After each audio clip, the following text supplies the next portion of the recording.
अस्सलामुअलैकुम दोस्तों, वेलकम करता हूँ आज की इस इंटरेस्टिंग वीडियो में। तो सबसे पहले मेरा चैनल नया है जो कुछ ही दिन पहले मैंने किया है क्रिएट।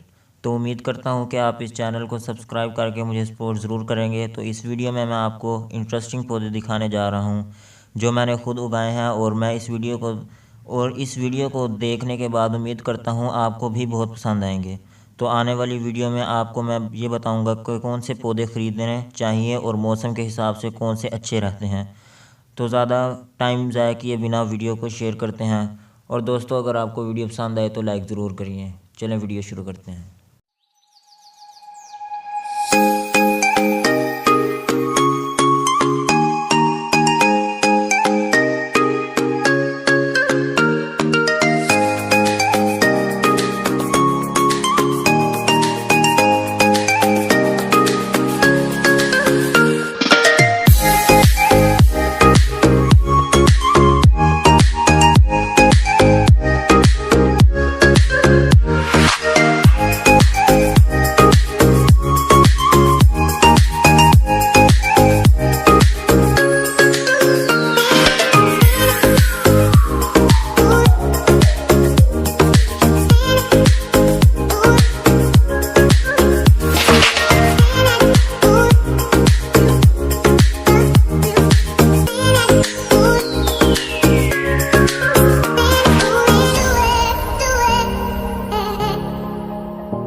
तो उम्मीद करता हूँ आपको ये मेरी वीडियो पसंद आई होगी। अगर आपने हमारे एजे ट्रिक्स चैनल को अभी तक सब्सक्राइब नहीं किया तो प्लीज़ चैनल को सब्सक्राइब कर लें ताकि आपको इसी तरह की अच्छी वीडियोस मिलती रहें। तो मिलता हूँ किसी नेक्स्ट वीडियो में। Thanks for watching. अल्लाह हाफिज़।